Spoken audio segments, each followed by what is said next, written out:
महाविकास अघाड़ी ने first phase की voting से 9 दिन पहले फाइनली सीट शेयरिंग की घोषणा कर दी है। इंडिया अलायंस में सबसे ज्यादा पेच महाराष्ट्र में फंसा था। अलायंस पार्टनर बिना औपचारिक ऐलान के अपने अपने कैंडिडेट उतारने लगे थे, लेकिन आज मुंबई में महाविकास अघाड़ी ने बता दिया है कि कौन कितनी सीट पर चुनाव लड़ेगा। कांग्रेस महाराष्ट्र में 17 सीटों पर अपनी किस्मत आजमाएगी। एनसीपी शरद गुट 10 सीटों पर अपने कैंडिडेट उतारेगी, तो वहीं उद्धव को अलायंस में 21 सीट दी गई हैं। सीट किसके खाते में कौन सी गई है ये भी तय कर लिया गया है। कुछ सीटों को लेकर विवाद फंसा हुआ था। अपने अपने उम्मीदवारों का ऐलान पहले ही किया जा रहा था। उद्धव गुट अपने उम्मीदवारों को मैदान में उतार चुका था, जिसमें पार्टी के अंदर ही टूट फूट की जानकारी सामने आ रही थी। ताजा उदाहरण आपने संजय निरुपम को देखा, जो पार्टी से नाराज हुए। उन्होंने कई बयान दिए। हालांकि उनका दावा है कि उन्होंने पार्टी खुद छोड़ी है कांग्रेस, लेकिन कांग्रेस कह रही है कि संजय निरुपम को निष्कासित कर दिया गया। लेकिन अभी फाइनली फर्स्ट फेज के चुनाव से ठीक पहले सीट शेयरिंग का फॉर्मूला तय हो चुका है। 21 सीटों पर उद्धव गुट अपने मैदान में कैंडिडेट्स को उतारेगा, ये अब साफ तौर पर सामने आ चुका है। वहीं एनसीपी शरद गुट की अगर बात करेंगे तो 10 सीटें उनके खाते में गई हैं और कांग्रेस 17 सीटों पर अपने उम्मीदवार उतारेगी, ये भी साफ हो गया है। देखिए, सांगली, सतारा, भिवंडी, ये कुछ ऐसी सीटें थी जिनको लेकर विवाद बना हुआ था, जिनको लेकर टकराव की स्थिति बनी हुई थी, क्योंकि कोई भी अपना दावा इन सीटों से छोड़ने को तैयार नहीं था। कई बैठकें की गई, लेकिन वो बैठकें भी पूरी तरीके से असफल साबित हुई। लेकिन फाइनली आज वो दिन आ गया है जब सीट शेयरिंग का फॉर्मूला सबके सामने आ चुका है। और सीट शेयरिंग का जो फॉर्मूला है, 17 सीट पर कांग्रेस, 21 सीट पर उद्धव गुट और 10 सीटें एनसीपी के खाते में इस महाविकास अघाड़ी में गई हैं। राजेश कुमार इस वक्त मेरे सहयोगी जुड़ गए ज्यादा जानकारी के साथ। राजेश, फाइनली जितने भी विवाद थे सब सुलझा लिए गए हैं। किसने कॉम्प्रोमाइज किया और किसकी ज्यादा चली सीट शेयरिंग के इस फॉर्मूले में?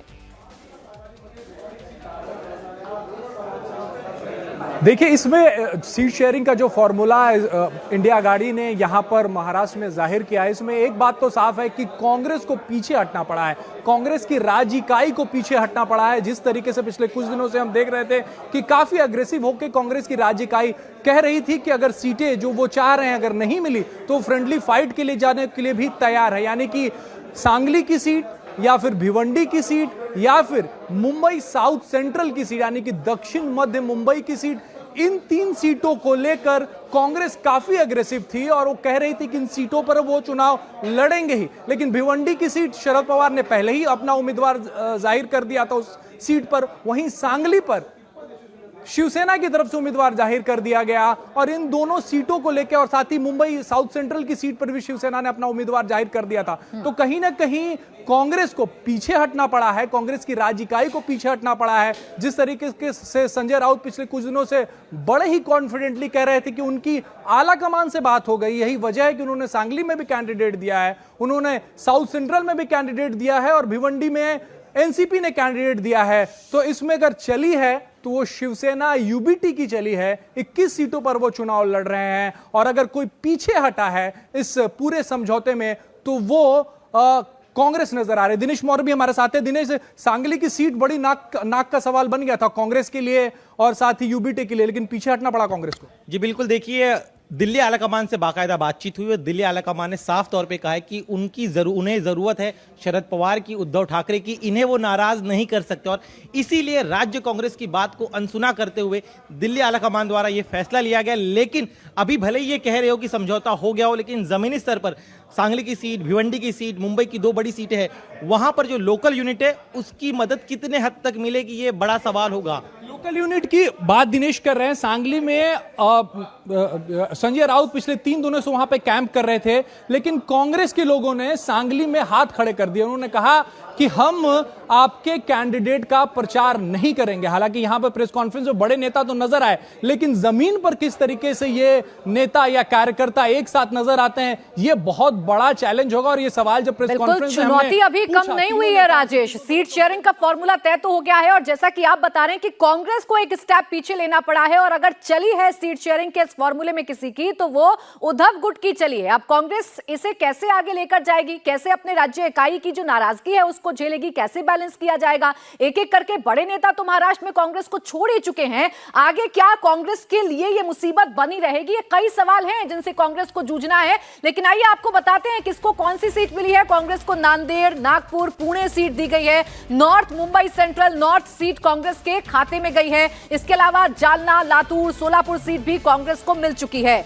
कोल्हापुर, रामटेक, गढ़चिरौली सीट से भी कांग्रेस अपने उम्मीदवार उतारेगी। कांग्रेस को धुले, अकोला, अमरावती सीट भी मिल गई है। कांग्रेस को नांदेड़, नागपुर, पुणे सीट दी गई है। तो कुल मिलाकर 17 सीटों पर कांग्रेस अपने उम्मीदवार उतारेगी। लेकिन जिन सीटों को लेकर कांग्रेस रिजिड थी, जिन सीटों को लेकर कांग्रेस की राज्य इकाई अड़ी हुई थी, वो सीटें कांग्रेस के खाते में नहीं गई हैं। भिवंडी की सीट थी, उस सीट को लेकर लगातार ये कहा जा रहा था कि कांग्रेस यहां से चुनाव लड़ेगी, कांग्रेस की राज्य इकाई इसको पुश कर रही थी, लेकिन संजय राउत कॉन्फिडेंट नजर आ रहे थे। तो ये जितनी भी सीटें हैं ये फिलहाल कांग्रेस के खाते में तो नहीं गई हैं, देखकर ये समझ में आता है। एनसीपी शरद गुट की अगर आप बात कर लेंगे तो बारामती की सीट पर शरद पवार के कैंडिडेट उतरेंगे। बीड, वर्धा ये सीट मिली है। भिवंडी की सीट भी शरद गुट को ही मिल चुकी है। रावेर, माढ़ा, शिरूर ये लोकसभा सीट भी शरद पवार गुट को मिली है। इसके अलावा बारामती और सतारा की सीट भी उधर शरद पवार गुट को मिली है। डिंडोरी, वर्धा और बीड की जो सीट है वो भी मिली है शरद गुट को। इसके अलावा अगर आप बात करेंगे रावेर, माढ़ा, शिरूर ये लोकसभा सीट भी एनसीपी के खाते में गई है। सतारा, बारामती भी एनसीपी के खाते में ये सीट गई है। शरद पवार के खाते में बीड, वर्धा, डिंडोरी की सीट गई है। इसके साथ ही साथ अहमदनगर, दक्षिण भिवंडी सीट भी शरद गुट के पास ही गई है। यानी कुल मिलाकर उद्धव गुट जो है उसने बार्गेनिंग जो की, उसके आधार पर उद्धव गुट उन सीटों पर अपने कैंडिडेट उतारने में कामयाब रहा है जो सीट वो शुरुआत से चाहता था। आप कह सकते हैं जो एग्रेसिवली संजय राउत आगे बढ़ रहे थे या उद्धव गुट आगे बढ़ रहा था, उसका फायदा इस सीट शेयरिंग में उद्धव गुट को मिला है। दिल्ली कांग्रेस की तरफ से साफ कर दिया गया कि हम उद्धव को और हम शरद पवार को नाराज नहीं कर सकते हैं चुनाव से ठीक पहले, इसीलिए सीटों पर कॉम्प्रोमाइज करना पड़ेगा और सीटों पर कॉम्प्रोमाइज कांग्रेस ने किया है। अब चुनौती कांग्रेस के सामने यही है। एक एक करके पहले ही नेताओं का विश्वास कांग्रेस से छूट रहा है। महाराष्ट्र में ही सबसे ज्यादा झटके कांग्रेस को लगे हैं। अब देखना यह होगा कि सीट शेयरिंग के बाद क्या सब कुछ ठीक रहता है कांग्रेस के अंदर या फिर बगावत के सुर एक बार फिर से कांग्रेस के अंदर फूटेंगे, ये जरूर अब देखना होगा। लेकिन फिलहाल जो सीट जिसके खाते में गई है वो हम आपको बता रहे हैं। देखिए फॉर्मूला बड़ा साफ सा है। 21 सीट पर उद्धव गुट चुनाव लड़ेगा, 17 सीट कांग्रेस के खाते में गई है और 10 सीट पर एनसीपी अपने जो कैंडिडेट है वो उतारेगी, ये साफ हो गया है। सांगली सीट पर भी कांग्रेस अड़ी हुई थी, भिवंडी सीट पर कांग्रेस अड़ी हुई थी, लेकिन ये सारी की सारी सीटें फिलहाल कांग्रेस के हाथ से छूट गई हैं। देखकर ये तो समझ में आ रहा है। एक बार फिर से हम राजेश के पास चलेंगे।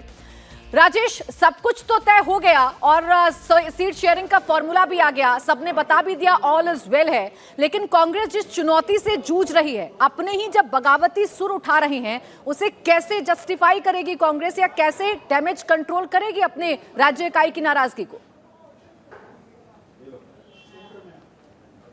देखिए, इसके पहले हमने देखा कि पिछले कुछ दिनों में कांग्रेस के बड़े नेता पार्टी छोड़ के गए और उसके पीछे वजह यही रही कि वो जिन सीटों से चुनाव लड़ना चाहते थे वहां कांग्रेस के आला कमान ने या फिर राज्य इकाई ने हाथ खड़े कर दिए थे कि ये सीट हम आपको नहीं दिलवा पाएंगे। यही वजह है कि वो सीटें छोड़ कर गए। अब मुंबई कांग्रेस अध्यक्ष जो है वर्षा गायक, उनकी बात कर ले, वो साउथ सेंट्रल से चुनाव लड़ना चाहती थी और उनके पिता वहां से सांसद रह चुके हैं। बावजूद ये सीट जो है शिवसेना ने कई दिनों पहले ही अपने उस पर उम्मीदवार घोषित कर दिया। तो अब वर्षा गायकवाड़ को कैसे आला कमान मनाती, इस पर भी नजर रहेगी। वहीं मैं आपको बता दूं कि जैसे संजय निरुपम ने आरोप लगाया या दूसरे पार्टी के आला नेताओं ने आरोप लगाया कि मुंबई में कांग्रेस को खत्म करने की साजिश जो है वो शिवसेना के द्वारा की जा रही है। और ये जो सीट शेयरिंग का अगर हम आउटकम देखें तो उसमें बहुत कुछ यही लगता है कि एक सीट जो है साउथ, अगर नॉर्थ सेंट्रल की बात कर ले, जहां से पहले प्रिया दत्त सांसद हुआ करती थी, वो कांग्रेस की दी गई है। उत्तर मुंबई जो दूसरी सीट है वहां पर बीजेपी का स्ट्रांग होल्ड है, वो बीजेपी की स्ट्रांग सीट मानी जाती है और पीयूष गोयल इस पर वहां से चुनाव लड़ रहे हैं। वो सीट कांग्रेस को दी गई है। उत्तर मुंबई में कोई चांस बनता है?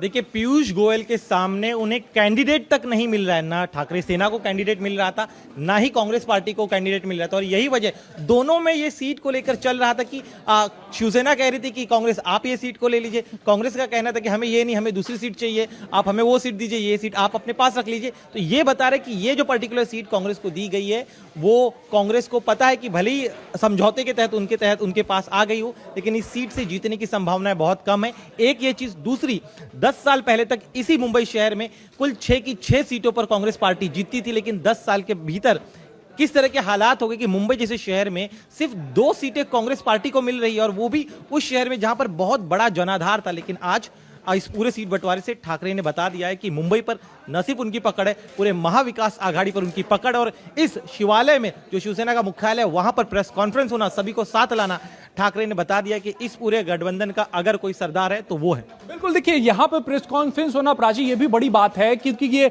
शिवसेना का ये दफ्तर है, आधिकारिक दफ्तर है, और इंडिया अलायंस का प्रेस कॉन्फ्रेंस यहां हो रहा है। तो ये एक मैसेज देने की भी कोशिश है कि इस गठबंधन का बड़ा भाई कौन है। साथ ही राजेश, अपने नेताओं की कांग्रेस ने नहीं सुनी, उसका खामियाजा कांग्रेस को भुगतना पड़ा। संजय निरुपम सरीखे जो नेता थे वो छोड़कर चले गए, अशोक चौहान छोड़कर चले गए।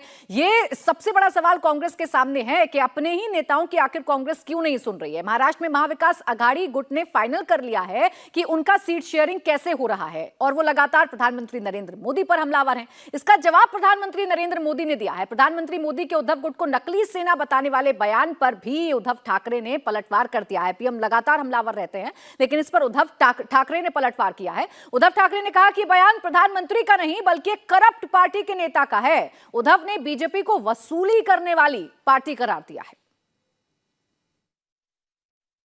कल जो उन्होंने भाषण किया वो प्रधानमंत्री का नहीं था, भ्रष्ट जनता पार्टी के एक नेता नरेंद्र मोदी जी का था।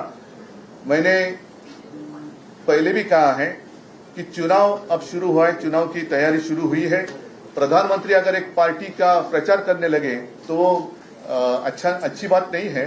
और इसके आगे जब हम उनकी आलोचना करेंगे तो सब लोग ध्यान में रखें कि हम अपने देश के प्रधानमंत्री की आलोचना नहीं करेंगे। हम तो भ्रष्ट जनता पार्टी के एक नेता नरेंद्र मोदी जो है उनकी आलोचना करेंगे। तो कृपा कर ऐसे कभी नहीं मानना कि हमने उनके ऊपर कुछ टिप्पणी की तो प्रधानमंत्री की आलोचना की, ऐसे आप नहीं मानना। अगर वो हमारी आलोचना करेंगे तो हम भी उनकी आलोचना करेंगे। उन्होंने जो बात कही नकली सेना की, मैं तो कहता हूं कि आता खंडणी खोराला हिंदी शब्द काय, रिश्वतखोर नाही, रिश्वतखोर म्हणजे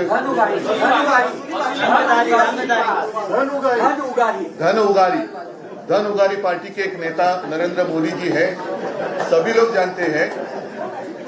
जानते हैं कि कुछ दिन पहले इलेक्ट्रोल बॉन्ड का जो घोटाला, जो माना जाता है कि पूरी दुनिया का सबसे बड़ा घोटाला या देश का सबसे बड़ा घोटाला है, उस घोटाले का पर्दाफाश जब हुआ तो सब लोगों को पता चला कि कैसे इन लोगों ने, भ्रष्ट जनता पार्टी के लोगों ने डराकर, धमकाकर और उनके जो एजेंसीज है, ED, CBI, income tax, red करवाकर चंदा लिया है।